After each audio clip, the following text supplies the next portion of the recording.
মেঘলা আবহাওয়া প্রভাব ফেলেছে বইমেলায়। পাঠক ও দর্শনার্থীদের আনাগোনা ছিল বেশ কম, তবে যারা এসেছেন পুরো মেলা ঘুরে ফিরে কিনেছেন পছন্দের বই। এবারের মেলায় থ্রিলার ও রোমান্টিক উপন্যাস বেশি বিক্রি হচ্ছে বলে জানিয়েছেন প্রকাশকরা। শনিবার হওয়ায় শিশু চত্বরে সকাল থেকে আনন্দে মেতেছিল শিশুরাও। মেলার 22তম দিনে নতুন বই এসেছে 144টি। সাদরিনা খন্দকারের রিপোর্ট। অমর একুশে গ্রন্থমেলা শুধু বই বিকিকিনির স্থান নয়, এটি বাঙালি সংস্কৃতির একটি ঐতিহ্য হয়ে দাঁড়িয়েছে। সাহিত্য, সংস্কৃতি আর সুস্থ চিন্তা চর্চার এক বিকাশ কেন্দ্র এই বইমেলা। যারা বই পড়তে ভালোবাসেন তারা এই মেলায় এসে স্বস্তির নিঃশ্বাস ফেলেন সানন্দে। মেলার শেষ ভাগে ঘুরে ফিরে বেশিরভাগ দর্শনার্থী কিনে নিয়েছেন তাদের পছন্দের বই। বইমেলা মানেই একটা বাঙালির জীবনের অন্যরকম আবেগ। সায়েন্স ফিকশন আর কবিতার বইগুলো পছন্দ করি।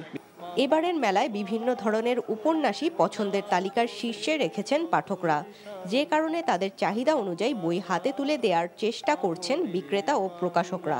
কবিতার চেয়ে উপন্যাসই বেশি যাচ্ছে, যেমন জয়রিয়ানের সবগুলোই ম্যাক্সিমাম উপন্যাস। যে আমাদের এখানে আহমদ সফা সাহেবের কিছু বই আছে, এই উপন্যাসটা, এবং আখতারুজ্জামান ইলিয়াস স্যারের কিছু বই আছে, এই বইটাও ভালো চলতেছে। ভ্যানিশ করে ফেলবো, তার জন্য কিছু উপায় আছে, তার জন্য কিছু ট্রিক্স আছে। শনিবার হওয়ায় শিশু চত্বরে যার পরনায় আনন্দে মেতেছিল ছোট্ট সোনামণিরা। অভিভাবকরা চান তাদের সন্তানরা বাংলা ভাষার সমৃদ্ধি লাভ করুক, যার মাধ্যম হবে বইমেলা।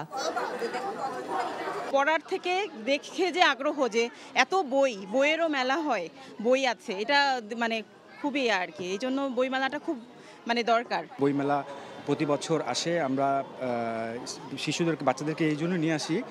আমার ম্যাজিক খুব ভালো লেগেছে। আমার বিজ্ঞানের বই পছন্দ, অনেক ডাইনোসরের পছন্দ। ভাষা আন্দোলন ও মুক্তিযুদ্ধের নারীর ভূমিকা নিয়ে কাজী রেহানা মাসুদের বই প্রকাশ পেয়েছে। সাদরিনা খন্দকার, এনটিভি নিউজ, ঢাকা।